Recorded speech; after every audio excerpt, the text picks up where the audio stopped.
Welcome. My name is Marilu Serrada. With me, Sean Robinson and Tom Vargas from the Planned Giving and Trust Service Department at the Chesapeake Conference.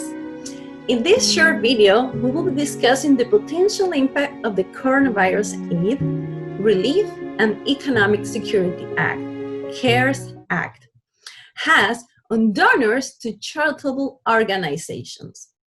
We will be briefly discussing 4 areas of impact: new above-the-line deduction for non-itemizers, the new adjusted gross income limit for 2020, the impact of the CARES Act on the required minimum distribution, and lastly, the new limits on gifts made by corporations. Mr. Sean, can you give us a brief history of the CARES Act? Yeah, thank you, Marilu. Thank you for everybody who's watching this video. The Coronavirus Aid, Relief, and Economic Security Act, which is also known as the CARES Act, was introduced on the 25th of March 2020 to the Senate, and it was in response to the coronavirus and the economic disaster that was happening across the country. So they used a process known as a substitute amendment to replace the title and language of an older unrelated bill that was known as HR 748.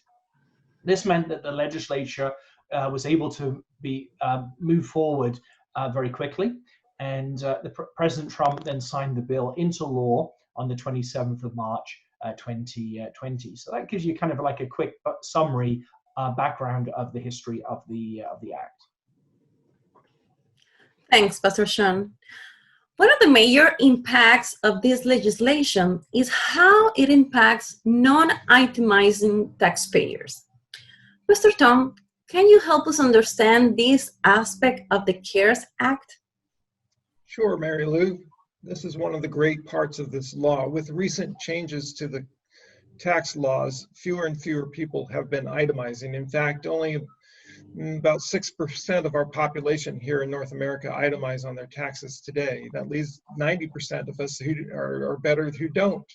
So the CARES Act opened a window in 2020 for individuals who do not itemize on their taxes to claim a portion of their donations that they've made to charitable organizations and be able to get a credit on their tax forms. This is quote above the line tax credit.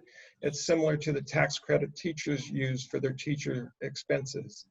Individuals can deduct up to $300 and couples up to $600 when they're filing their taxes. There are specific guidelines that are relating to these donations, and we've outlined them on our Planned Giving and Trust Services webpage here at the office. And this is an opportunity for our constituents who have been faithful in giving of their money to charitable organizations to again benefit directly from their generosity on their tax exposure. Thanks, Pastor Tom. Another area of impact that could affect a number of our constituents is that of the limitations to charitable giving as a percent of an individual adjusted gross income. Pastor Sean, can you help us understand what the CARES Act has done in regard to the AGI limitation on charitable giving? Yes, thank you, Marilu. So you're right, that CARES Act has in fact changed the limitation on charitable giving for 2020.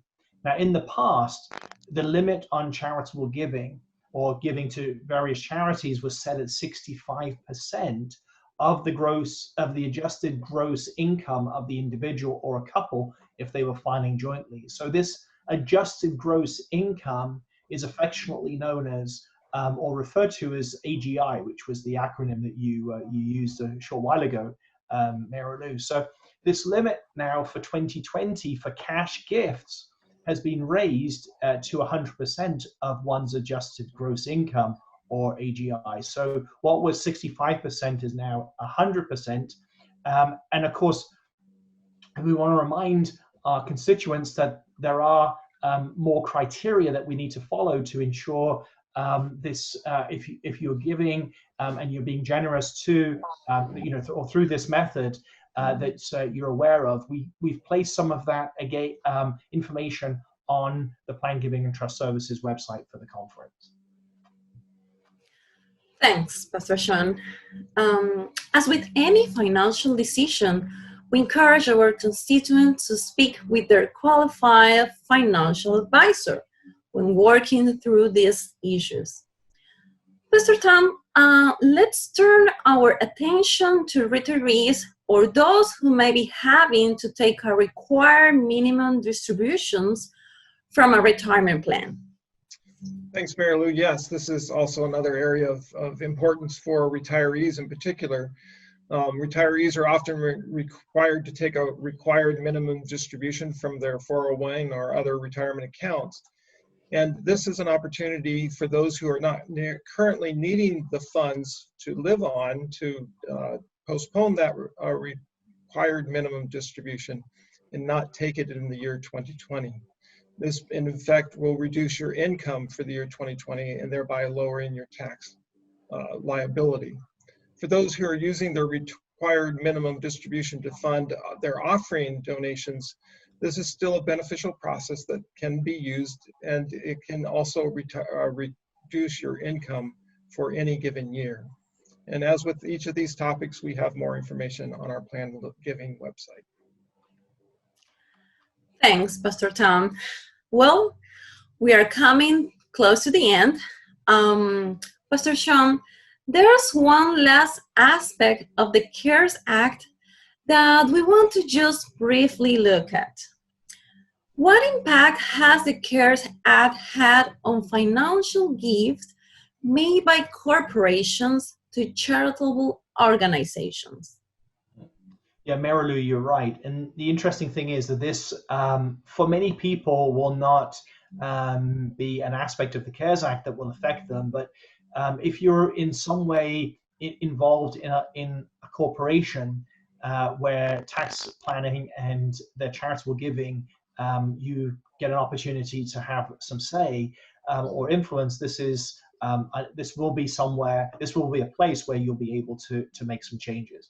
So the CARES Act changed the limitations on gifts from corporations to charities in two ways. The first is it increases the limitations of cash, and secondly, the gifts of food inventories that a corporation can donate to charitable organizations. So we want to encourage our constituents to check our website for more information on this. And I want to thank Marilu and Tom for your assistance today in sharing this information. As we've mentioned, there's more information on our Chesapeake Conference Planned Giving and Trust Services website about each of the details of each of these aspects of the CARES Act that we've been talking about today. And as we present the options to our constituents, we want to encourage you to use the CARE Act as best works for you, as you're making your charitable donations and you're being generous to the conference or a church entity. Tom can assist you on planning to make your estate gifts, and please contact me for information on how you can make today gifts. So again, we want to encourage you to speak to a qualified financial advisor in regards to how you can utilize the CARES Act and how it may impact you and your support for your local church or your favorite ministry. Again, we want to thank you for your ministry, for your generosity to our ministry, and we want to thank you for continuing to remember the Lord's work as you continue to support and give financially to the church. And again, thank you for spending time with us today.